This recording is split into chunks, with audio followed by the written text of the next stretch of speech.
welcome to Up Close and Personal with the Quest, and that is our stop motion bumper by high school student Dara Hoffman. We always love, I'm trying to get her to do a full length one or a longer one, but it's so fun to be able to start that every time. I know, it never gets old. I just love it. So good job, Dara. So, hey, I'm Tony Gapastione. I am broadcasting live from Redwood City, California, where I am in my office with a nice heater at my side and feeling ready to jump into some cool theological, ecclesiastical conversation. How about those words? I love it. And I'm Matt Nightingale. I'm the other co-pastor of the Quest. I'm here at my apartment in Santa Rosa, California. You can see my Christmas tree behind me. Apologies in advance to all of you like liturgical folks who say it's not Christmas yet, it's only Advent. I say we need Christmas right this very minute in 2020. So isn't that a song? Isn't that like a song you could be singing? We need a little Christmas right this very minute. Candles in the window, carols at the spinet. That is from a Broadway musical called Mame by Jerry Herman. Leave it to Matt Nightingale to burst out in a Broadway musical. I kind of counted on that and hoped on that. So welcome. Yeah. If you are watching, share this on your timeline. We're live on Facebook as well as live on YouTube. And we do this. We are California pastors who love talking about God and faith and the church. And we love just talking with special guest people. So today we have a special guest from one of my favorite places in the world. I love Los Angeles, and her name is Mandy McDow. So welcome, Mandy. Hi. Mandy's also from one of my favorite places, and that's called Twitter. So, yeah. Well, the funny thing was, I connected with her on Twitter before I even knew you were connected to Twitter. And I thought, we need to have her on our show. And then he's like, we're already connected. I have her phone number. I could just text you. We're named. I'm like, I can just do a group text. Of course, somebody on Mandy and I are like this, you know, right? Yes. Yeah, we're old friends. We go back to our DM days. So Mandy dropped on her social media. We could talk tonight about developing relationships on social media, which we very much should. That should be a part of our conversation. Absolutely. Also, I'm looking for help and advice. That's why I'm asking. Please tell me. So Mandy, you have been in the news multiple times about your work in your church in Los Angeles, and you are doing some really unique things. And we are a part of a church that wants to be doing unique things and trying to find ways to be relevant, especially in pandemic. But before we get to all that fun stuff, just tell us a little bit about yourself. Anything you want to share about your faith journey and who you are. Thank you. First of all, that stop motion intro is the greatest thing I've ever seen. Isn't I'm not over it. I need some time. I probably should have put a warning. It's really remarkable. Like anything is going to pale in comparison to that kind of artistry. It was really, really, really great. So I don't really know. I feel like I have the privilege of having a faith story where my faith was a gift. It's always been a gift. Like many, many, many people who have had to fight and work for their faith, I had the blessing of just cultivating mine. So I mean, that's a long way of saying I was born in the South. Like, that's just, I don't know. You're born in the South and you're like, well, you have the choice to opt into being a Christian or working really hard not to be one. But the expectation is always that you go to church somewhere, or at least that you have one that you name when people ask you where you go. But I was blessed to grow up in a Methodist church that's like, you know, people ask me all the time, like, what does it mean to be Methodist? I'm like, well, don't Google it. Like, the press right now is terrible. But I can tell you from my own experience, the Methodist Church was the most loving, wonderful place. They emphasize God's love and grace. And in my experience, it was never about any kind of rejection or judgment. So I grew up with this great gift of God just being loving. And that was demonstrated throughout my entire life in personal ways to me as a kid growing up in a church like this. They were truly a family to me, and still are. My pastor from growing up years in the Methodist Church, we get bumped around fairly so often. But my long-term pastor, he was there for like 8 years, which is an eternity. He comes to my church now virtually. That's holy. So I had a really lovely experience growing up in the church. And I know that that's rare and unusual. And honestly, I didn't really have to think too hard about it because there was nothing to question. There were nothing to push back on, no things that seemed unusual or odd. So it wasn't until I got to seminary and I made the very odd choice of going to a Presbyterian seminary, that I suddenly started thinking more about not just my faith, but my denomination, my tradition, what I really thought, what I really believed. And that experience truly helped to break me down and shape me into the person I am now. So I'm grateful for that. How long have you been in ministry, Mandy? And what was your call into ministry? Have you always known you wanted to do this? No, because I'm a lady. That's the one thing, especially in the South. I never saw a woman in ministry, so I never saw myself in ministry. What I did see was the way in which faith was utilized as the understanding that our spiritual health is on equal par with our physical and mental health. And I felt called into counseling. There was a small counseling center that was operated out of my local Methodist church in Knoxville, Tennessee. And I thought, oh, that's really cool. I'd do that. I'd set up shop in a church, and that way you can talk about these complex issues of faith and how it affects your mental and physical health. And I loved the holistic approach. But I had no intention of going into ministry in the pulpit. That was not an idea of mine. I got my call to ministry at a camp, like every other person before me. I was 16, and that was where I felt clear that God was so real that I couldn't deny the realness of God and my own very Wesleyan response to that. Once you know that you're loved, it changes everything. And I knew that was going to shape my life in a way. So since I was 16 years old, I felt called to do something in response to God's love. But the shape and form of that has changed an awful lot.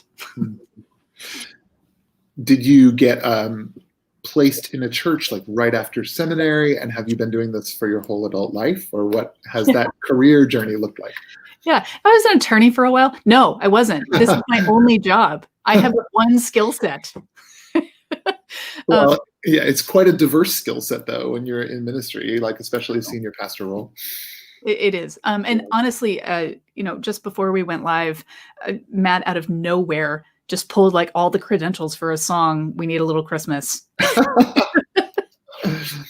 And, musicology and hymnody, always a skill set. Right.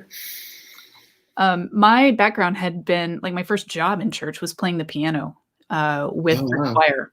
I had this weird gift for accompanying.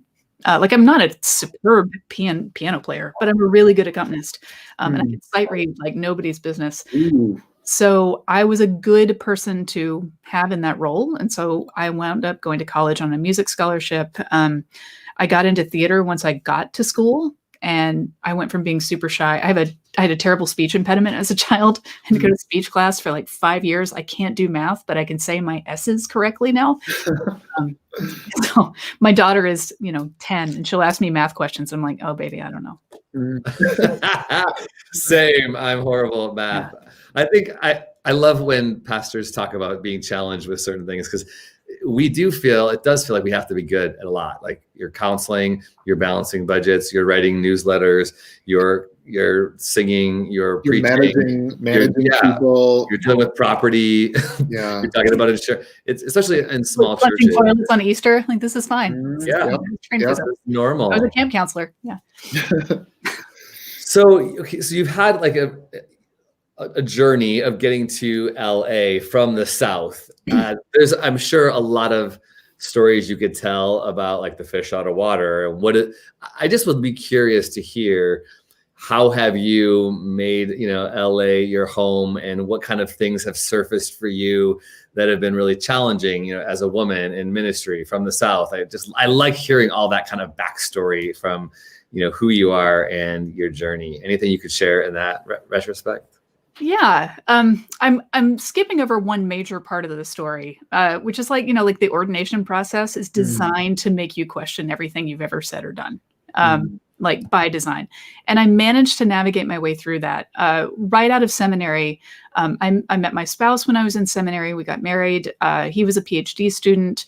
I was graduated on the 3rd week of May or something. In the 4th week of May, I was appointed to a small rural church in Monmouth County, New Jersey. And I was like, I don't know what I'm doing. And they didn't care. And they were amazing. And I loved them so much. And they let me just like be a nerdy seminarian who thought I knew everything. And they, like, oh, that's fine. She'll figure it out. We grew, that little church grew, which was good for every pastor's ego. Just feels like you're doing something right when that happens. We were only there for 2 years when he transitioned to a new PhD program, and we moved back to Atlanta, which is like my heart's home. And I went through a number of challenging experiences at my first appointment. I had just had a baby. I was clueless what to do with this. Like, he's so cute. I love him. No skills. I have no skills for this.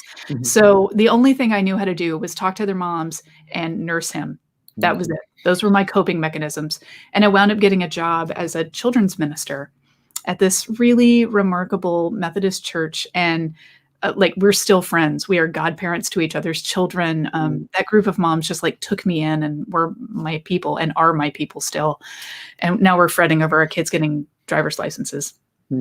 So that community really helped to care for me and nurture me. I had another baby, and then that church just fell apart. Not the people. It's a long story. That's a whole other podcast. But the church I served after that is the most remarkable place I've ever served. And their story could write books. And essentially their DNA is good. They were created as a church that understood its mission was to the place, not necessarily the people, if you know what I mean by that. So they understood their role was to serve the community.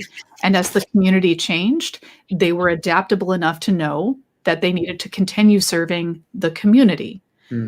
I don't know of many churches who are that adaptable.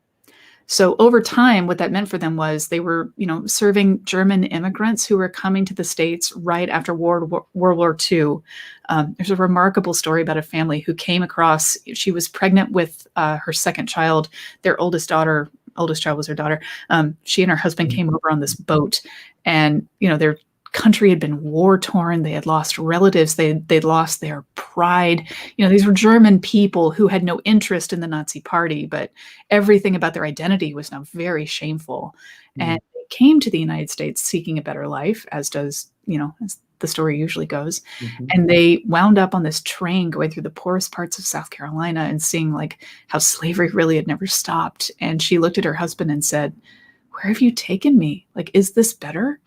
And when the train finally stopped, they got off at 5 Point Station in Atlanta, and a group of people were there from a local Methodist church, and they housed them, clothed them, fed them, had a job reserved for the husband, and ensured that they would land on their feet. And she continued to go to church there until her death. I helped to officiate her funeral. This is probably about 10 years ago now. And as they grew up in this church, the church continued to adapt. It was on the right side of history in Atlanta in the 1960s. They were one of the churches who was happy to welcome Black people when many churches were prohibited or, expressly, prohibited people from welcoming them in. St. Mark United Methodist Church did not. They actively welcomed all people, sought to protect them. The pastor at one point, this wonderful man, Bishop Bevel Jones, he went on to become a bishop. He is famous for noticing one day that one of the ushers had actually turned someone away. He went outside in his preacher robes, found the person who had been turned away, grabbed him by the arm and said, "You come sit with me." And he brought him into the church and had him sit beside him so he would be safe and ensured that that would never happen again. So that's the kind of that's the DNA of the congregation. That wasn't afraid of radical love. It wasn't afraid of being courageous. And so when everything changed in the 1970s and the neighborhood started shifting, the congregation dwindled down to like 100 people. And they realized that they weren't alone. There were people moving into town, and the people happened to be gay men. And so they had to talk about it for a while. This is like late 80s. So the epidemic has started. There is no helpful theological language at this point. Like the constructive theology around queer theology just hadn't really been done. So they were doing it on the fly. They were doing it on their own. And a lot of people left. It's not to say it was easy. It was risky.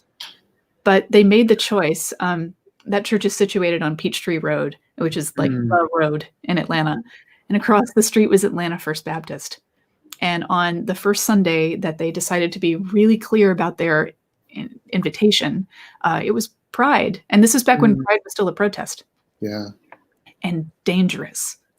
So Atlanta First Baptist released their people early to protect them from, whatever. They hired armed guards on horseback to protect the people who were picketing.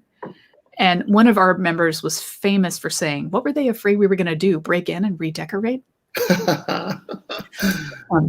So St. Mark, they're like 100 or so little ladies and like that one family that just like sticks around. They went outside and handed out cold cups of water and pieces of paper that said, "You're welcome here." And the next Sunday, 30 people came.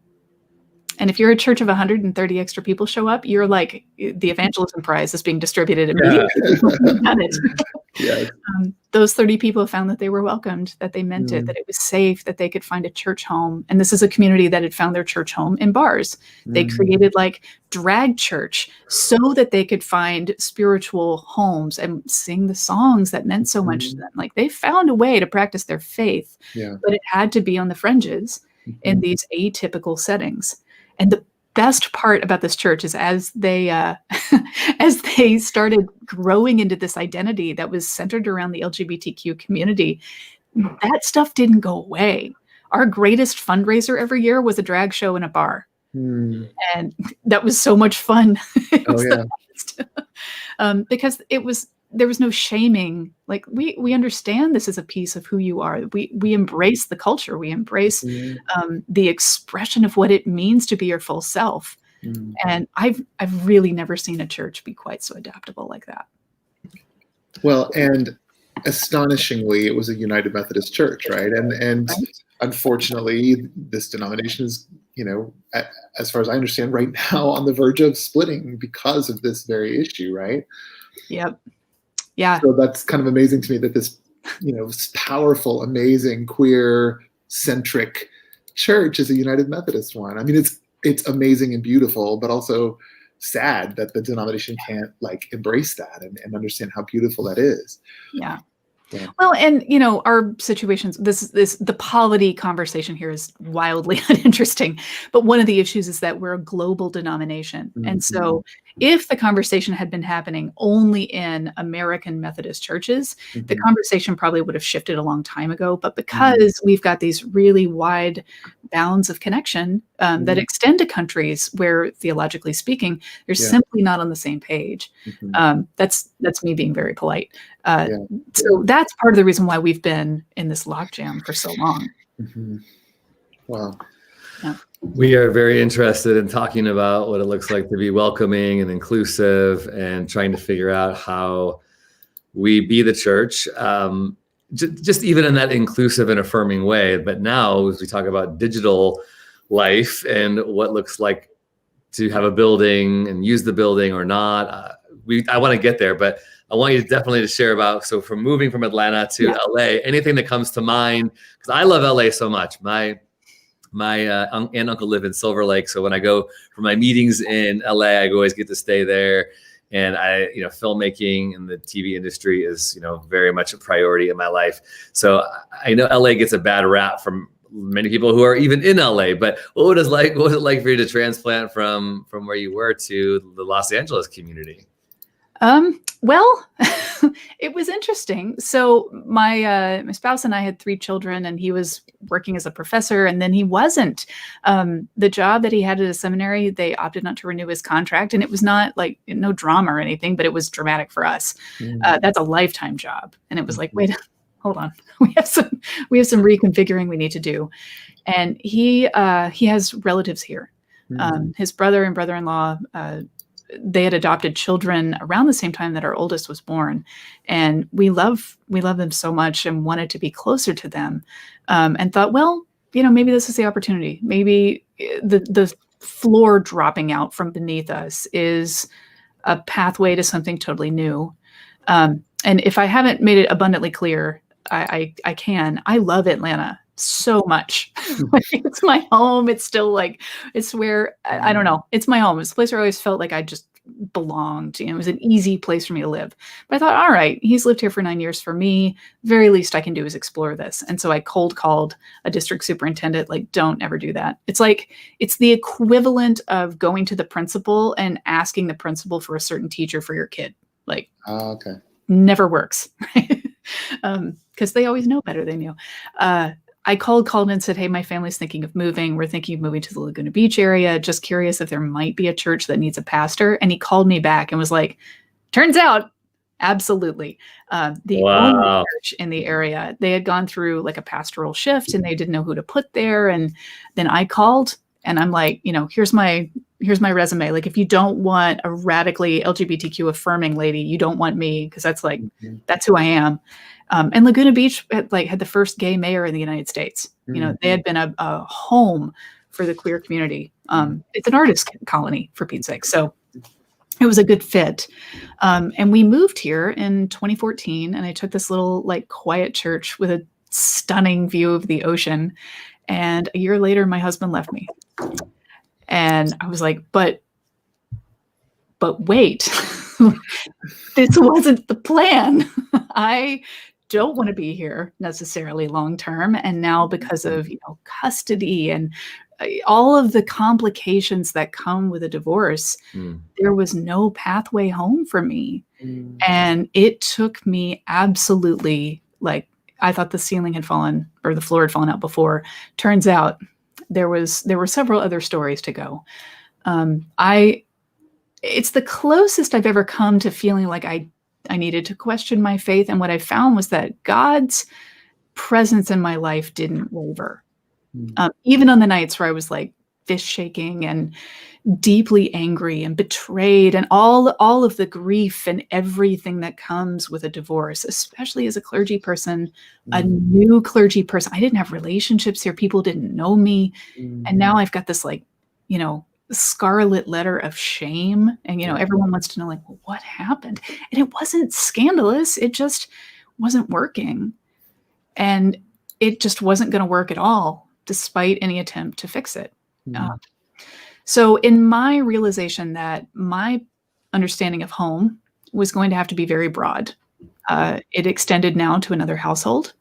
My kids and I, there were nights we didn't see each other. And that, as a mom, my Twitter handle is Reverend Mama, for Pete's sake. Like, to not be home with my kids anytime is horrible. It's just horrible. And I didn't adjust well to that. Up until maybe like 6 months ago, when I realized it's not like I'm missing out on anything. We're in a pandemic. And the one thing I really loved when I was a parent was like one night off just to read a book. I thought, wait a minute, I get that like weekly. I get 2 nights a week where I can not do anything for anyone but myself. Like, that's great. I should enjoy that more. So in my like ruins and rubble, I had to start rebuilding a life for myself in California that I could claim as my own. That wasn't in the like, I had been so tied to my marriage and to my spouse that I didn't know how to identify myself independently. And it took some praying and knowing and realizing to understand what I wanted. And it was really embarrassing to realize how distant I'd come, like, from my own self. And I realized I missed the city. I couldn't recreate Atlanta and I couldn't recreate St. Mark, but I knew what I was good at. I knew who I could reach. And I knew that there are a lot of pieces of this work that are totally like, they're fabricated, specifically the building. And that wasn't a necessity. And I wound up going to the bishop and saying, I have an idea. And my bishop believed me. And he wound up appointing me to a church that was set to close. They have land. They don't have a building. It was like my dream. Because if you think about how much of our time goes into, as we joked earlier, like building maintenance, like, that's not the best use of my gifts. And if I had to sit through one more trustees meeting about light bulbs, I don't know what I was going to do. But it seemed like an answer to every prayer I didn't know I had. So I was appointed to this church 3 years ago. And because they had been set to close, we had both come through terrible seasons of grieving and, endings. And when we got together, this church and I, we were in a place to rebuild. And what had been wasn't working, not for them and not for me. So we have taken this really beautiful kind of, it seems at this point slow, but I know we've moved pretty quickly, slow journey to understand what our job is in this community. We know who we are. They were already radically inclusive. They're a reconciling church. They'd had a gay pastor. There was a lot of work there I didn't have to do. And the same was true for the building. A lot of churches now are having to face the reality that their building is too expensive and the overhead's too much, and they have to think about what to do with it. I didn't have that work. They'd already done it. So we've just had this beautiful gift of being constructive. And that's where we are now, is trying to figure out who we need to be for the community. So the church, this is the first United Methodist Church of Los Angeles, scheduled to close. Did they have a building for a while? Like, did they tear the building down? What was that story? This is such a great story. Yeah, they've had several. They're the oldest Protestant church in Los Angeles. Oh, wow. So they're older Catholic churches, but only by a couple of years. They were founded in 1853 in a bar called the El Dorado Saloon that's in La Plaza. So if you're familiar with Los Angeles. Look at that. Yeah, that building is still there. Yeah. Okay. So the rowdy and incorrigible line there is from a proclamation from the Board of Supervisors in the mid-'80s. Oh my goodness. The first pastor was sent to evangelize the rowdy and incorrigible Southland. His name was Adam Bland, and he was sent from I always think it's Missouri, but it's not. I think it was Mississippi in the 1850s. So they built a building in the 1850s. I guess it was 1867. They outgrew it. They built another building in 1899. They outgrew it. They built a massive building that opened in 1920. They inhabited that for about a little more than 40 years, and then realized they couldn't afford it. It was too big. And when the trolley line shut down and white flight happened and downtown Los Angeles bottomed out, they wound up selling it to the gas company. They sold it in 1981. They purchased the plot of land we're on now. It was an office building. They retrofit it to become, a sanctuary. And then 20 years later, they couldn't afford that either. So the pastor at the time tore it down with the intent to raise money to build a church. And they never did. And I'm so glad because that would be another thing that we'd have to maintain and wouldn't have the money, funds, or people to do. So now we have this beautiful parking lot that up until March served as a revenue generator for us. We're a block from the Staples Center in LA Live. One of the most profound moments was on Sunday, January 26th, when everybody was pulling into our lot in fancy gowns to go to the Grammys. And as I was serving communion, my friend Rick walked up to me and he said, "Kobe Bryant just died." I was like, "What? Like, body of what? What are you talking?" I was midway through presenting him with the elements. Wow. And the whole congregation who had gathered under our tents, everyone starts checking their phones, and we're just mystified. And our little outdoor church here suddenly transformed into this pass-through vessel for grieving mourners.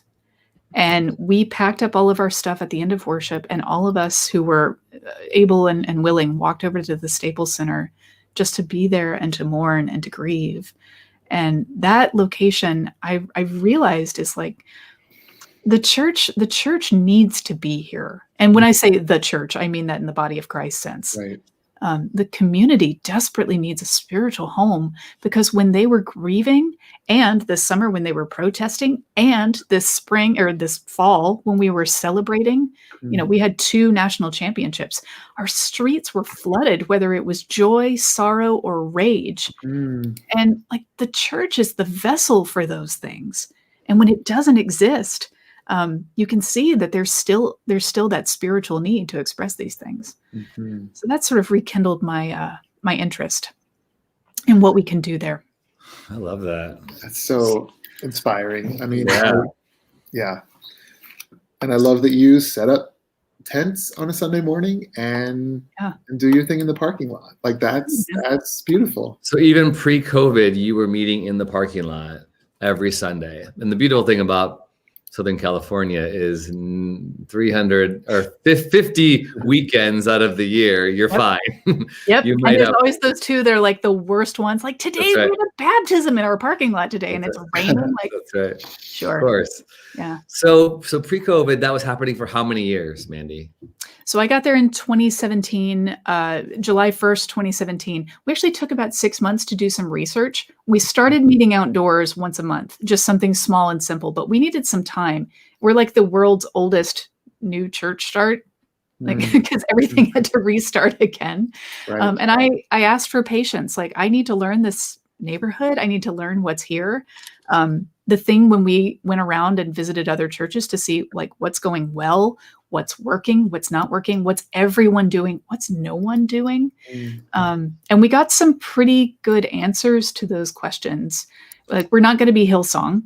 Yeah. Not going to happen. And nor should we. But, you know, we know that people value good quality. So our music is excellent. And I'm a musician, so like I care about that. And I have way too much input into it probably, but the music really matters. And it's been an attraction because people will hear it and be curious and come over and be like, that looks like church. And then they stay because it's not offensive.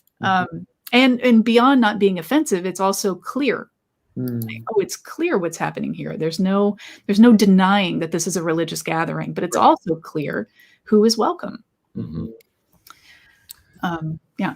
So That's what powerful. about, I love the word clear. Like, I think that's super important. And in my work with queer Christians, you know, there's the churchclarity.com movement where churches are being rated on their inclusivity, but more than that, on their clarity about their inclusivity, right? Because so many of these churches, and we see especially, I mean, you mentioned Hillsong, but there's plenty of like cool, hip churches where celebrities even go, where sure, it's fine. You feel welcome as you stand there as a gay person.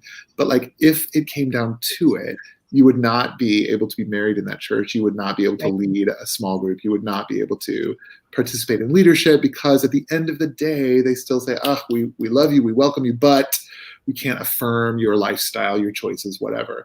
And these bait and switches are all together too common, you know, especially in these kind of like mega church settings. So I think it's so beautiful what you said about just the clarity of, yes, we're a religious service. Yes, we're worshiping God here, and we're definitely doing something clearly religious. And also, if you're queer, you are absolutely welcome here. Come and worship God with us. Come and explore God with us. I think that clarity is really precious and important. So what does it look like now? Like, what are you and your staff thinking about how to move forward in this time of COVID, knowing that gatherings, I mean, we were trying to do some socially distant gatherings this coming Sunday and next Sunday, but the county closed us down again, and so we're not doing that. And then we were gonna try to do we're still planning to do a socially distant lunch outside, but now it might rain. So, but despite all that stuff, what is the thinking with your church in LA as COVID continues and we're trying to find safe ways to move forward? So what we've done, the big piece of this I haven't even mentioned, it's like 80% of my work right now, is what we also got really clear on was what the community was missing. And, you know, like most of us, the model of church for the last 100 years has been this like fiefdom, where the church initially was planted in the community to nurture and spiritually feed people. And then it's put all of its resources into schools, hospitals, orphanages, you know, social resources for the community. And like churches have been the hub of volunteerism throughout their entire existence. And then somewhere after World War II, like the 1950s, can you name a church that was not built in the 1950s? Like they all just churches were thrown up everywhere. And they were populated really quickly and easily for about 20 years. And since then, we've been on the steady decline. And it's because like, okay, well, there's something wrong with that model. I'm not saying that church is wrong, but I'm saying something about the way that we decided that instead of investing in our communities, we decided that we would be these like microcosmic containers of every possible thing. And that model is failing us. And so we built buildings that are empty most of the time, and we have to outsource them to things that aren't, logical extensions necessarily, or they don't seek to feed people spiritually. They're just like, oh, they're going to pay us a check. And that's great. We all have to pay our bills. We really do. And anything that takes the pressure off the people is a good thing. Yeah. But it does mean that the model of ministry is really complicated now. So I didn't want to lead with this really exquisite opportunity. And I didn't want to mess it up. So I thought, well, we're starting from ground zero, literally. What does the community really need? They may need a church, but they don't need a building that's going to sit empty when there are people sleeping on the streets. Los Angeles's homelessness count as of January was over 56,000 people. 7,000 of those live within a mile of my church's property. Wow. So it's very clear to us that affordable housing and permanent supportive housing needs to be created. So we can't answer the problem, but we can solve part of it. We can answer that question for some people. So we're working on putting all of our effort right now into creating a model of housing that could be a discipling model. Like, I'm not interested in housing as evangelism. That's not my theological end game. I'm interested in teaching people how to live well. If our job is to teach people how to love God and their neighbor, then we need to focus more on the neighbor part. And that's a piece that I don't know that church has really done well in the last 100 years. Yeah. So I think creating housing has been an answer that's not new. We've seen a lot of churches, especially mainline Protestant churches with these really valuable properties, doing things to convert their spaces. But that's a bit of a, if you build it, they will come thing. Like, if we build housing, people come to our church. Like, oh no, that's making a really big assumption. And I don't want to assume people will come to my church. What I do want to assume is that the church can teach people how to be better neighbors. That is a much more compelling model of discipleship for me. So we're in the middle of this amazing visioning process that we've completed. We've interviewed some developers. We're really clear on what our values are. And we're in the process of trying to get to the point where we can select a developer to partner with them, not only to build church space, but to create housing for the people who are most in need.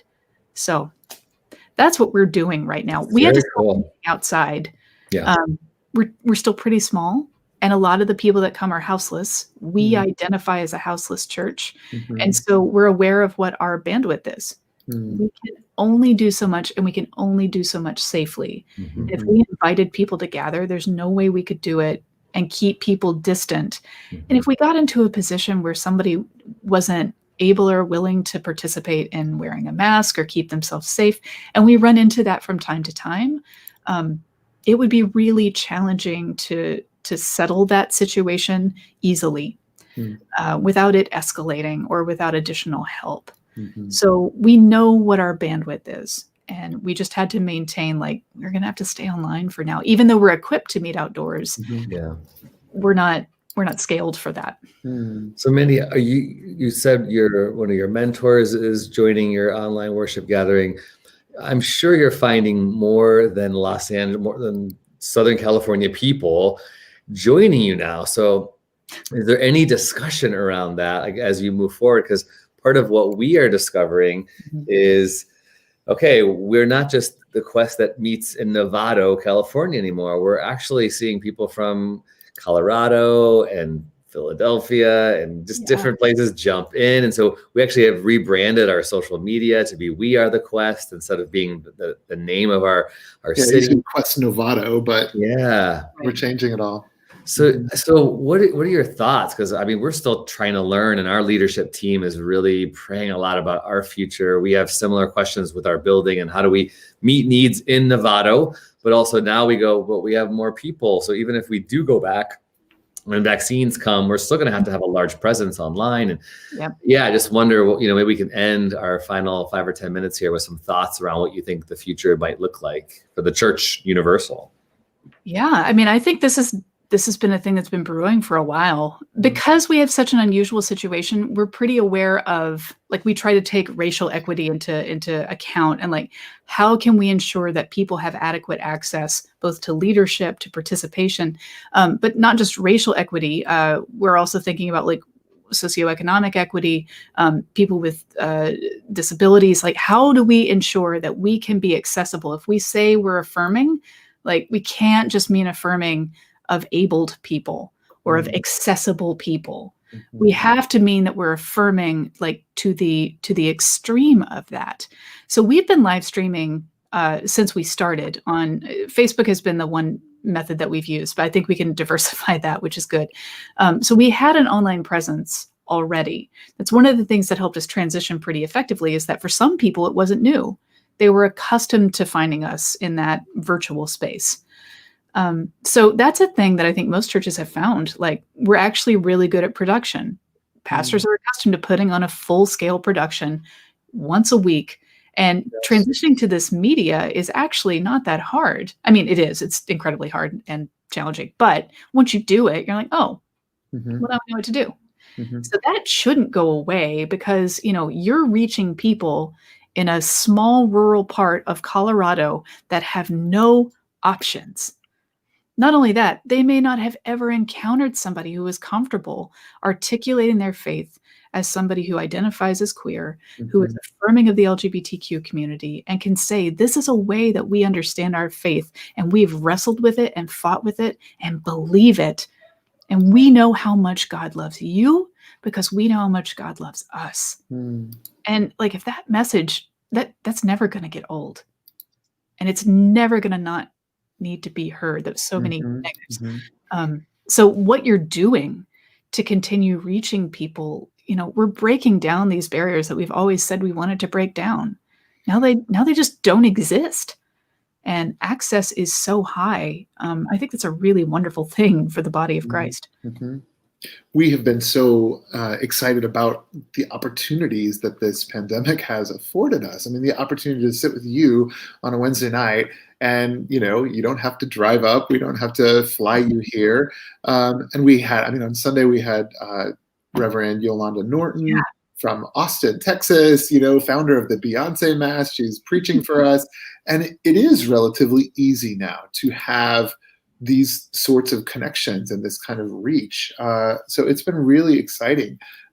Yes, we miss the in-person stuff. Yes, what I wouldn't give to hug some of the people in my church and just be together again. But we also want to acknowledge the beauty and the power and the kind of, like, I don't know, do-over, like the fresh start that this has given so many of us. Like, we often say we're not going back. We'll never go back to what it was before.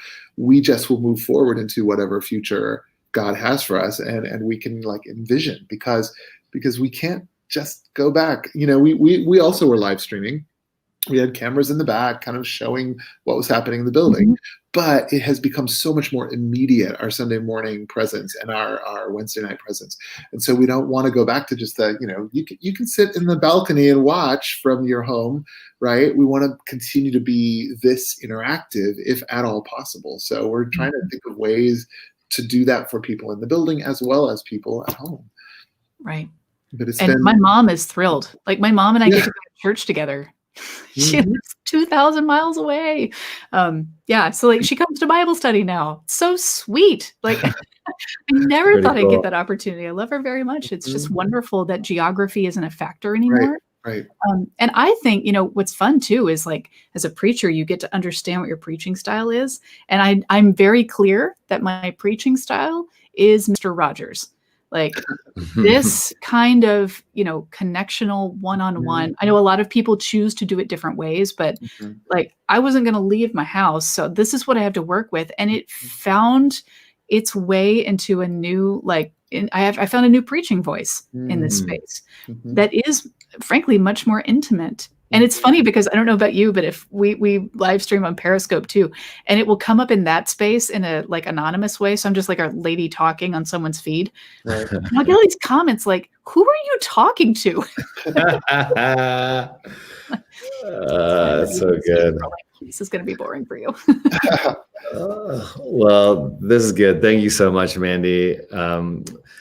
As we move forward as a church, and we still try to have, these conversations, crucial conversations regarding putting in money into a leaky roof, and how do we serve the community that can't even meet in this building? We're just like still looking for direction, still looking for people to give us insight. So I think at some point it might be interesting to even have you, if you're willing, like do a session with us and our leadership team, like how you as a staff figure these things out, because I don't know, we're still like, okay, we're holding loosely what the future is going to look like. And we feel like there's so many cool opportunities and things we could do.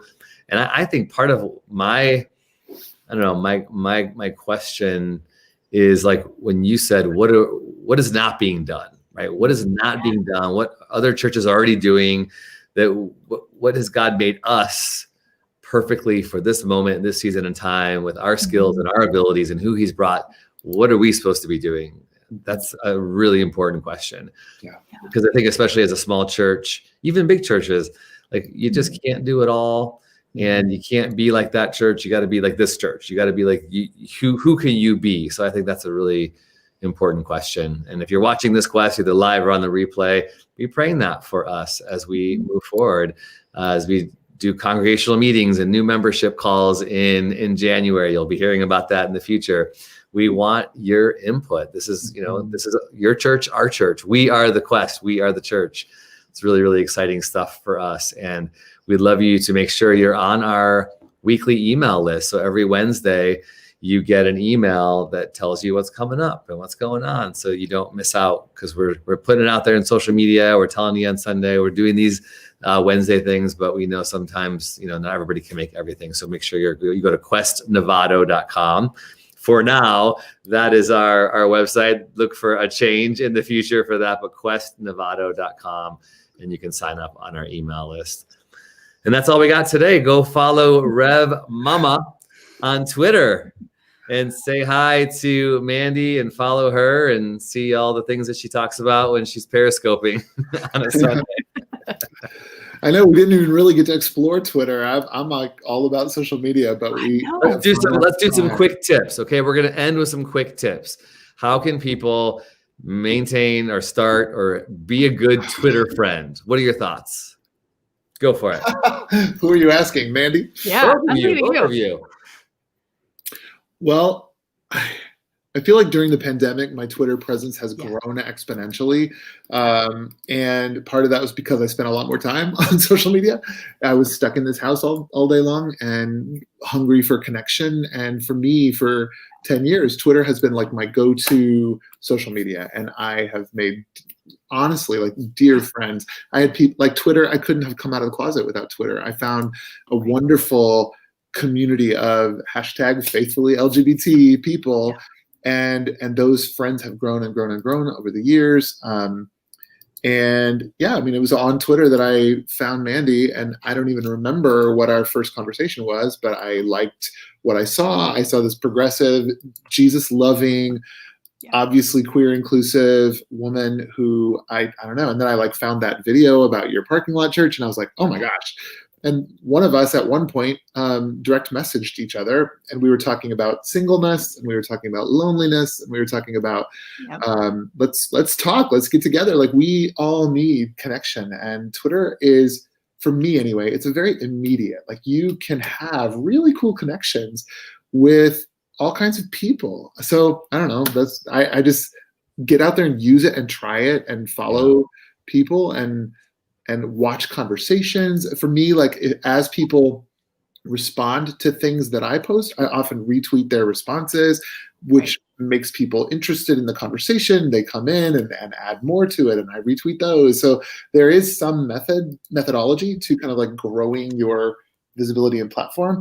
But for me, like, it's about the connection and the responsiveness, right? I mean, I could just broadcast all day, but if I don't go in and respond to the people who respond to me, then it's kind of like all one way. That's the social part, right? That's, I think, the part that a lot of people miss. It's like, you don't want to hang out with the people that are just talking about themselves in real life. So why would you want to do that on Twitter, right? There's something really powerful about reciprocating. And even now, I mean, the fact that we're having this conversation with you because of Twitter is a great example. You know, I do another show with my nonprofit. I'm getting people who are directing films on Netflix that are like the top 10 films, like people who are working with Ryan Coogler, just because I'm reaching out on Twitter. Like this is why we have these now. People are more accessible than ever, especially during pandemic. People are they're craving this. So you can get in touch with somebody, find a mentor, somebody you look up to, somebody that you think is doing great work that you want to, you know, rub shoulders with. Reach out, just tell them, because everyone likes to feel good about their work, right? So if you tell them that, that's a great way to do it. So that's my 2 cents. Anything from you, Mandy? Well, yeah, no, I was going to say, I found that to be the case too, because I've been on Twitter forever and didn't really know how to leverage that as a platform until the pandemic. And then it became truly like the most reliable place for information. It was a place where I could go for context and understand, like, okay, this is sort of the nuanced conversation around this. And obviously there are extremes. But Matt, one of the things you've done exceptionally well is, and we all do this, we are ourselves, but we have a particular authorship. Like we write in a tone. And whether I'm saying something funny or sarcastic or you know, Jesus-y or whatever, like everything I say is couched in the words Reverend Mama. So like if I say something really off-putting or just something unexpected, it gets amazing responses because it's already written by somebody they don't expect to say something like that.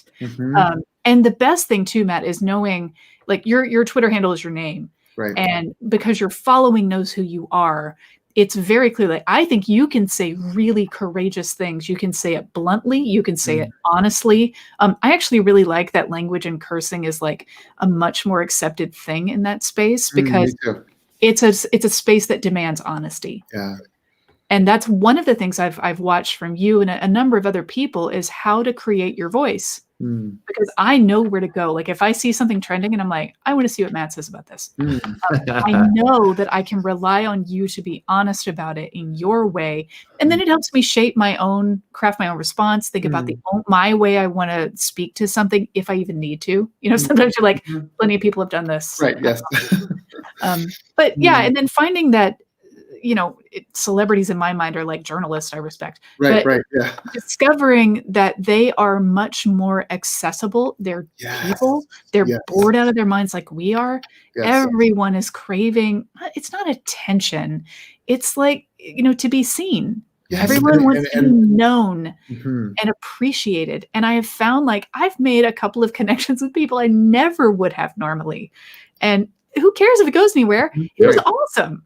We bonded over like, you know, the election and bourbon and our kids or something. I totally agree. I think that Twitter, like celebrities and people that I respect, authors, journalists, are much more accessible. And I've had these remarkable, like I look back over my Twitter life over the last 12 years, I've had conversations with Suzanne Vega. I've had conversations with Amy Mann and Alanis Morissette. Yes, like just little where they would respond to me and I'd be like, am I talking to Suzanne Vega right now? Like she's like an idol of mine. So yeah, that's been amazing. And also, I mean, this is like a little insider information, but both Mandy and I have been on dates with blue checked Twitter folks. True. It's true. That's one of our common bonds.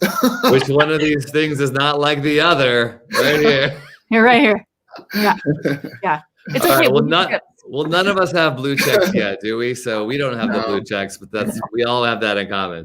So, hey, thanks to Mandy for joining us tonight. Questers, you need to know we are doing our 3rd week of Advent this Sunday. I'm talking about Joseph, so be there, 10 a.m. Pacific time, 1 p.m. Eastern Standard Time.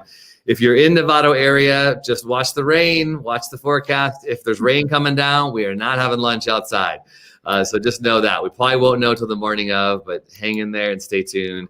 And other than that, follow Reverend Mama on Twitter. And I'm going to end with our little Advent bumper as a reminder that it's the holiday time. It's Christmas. And we really are hoping that you're making time to rest and enjoy and experience the Emmanuel, the God with us, the story that changed all of our lives, right? That's why we're here. Right. So we'll see you on Sunday, and stand by. Mandy will say official goodbye when this ends. Thank you, Mandy. Bye. Thank you.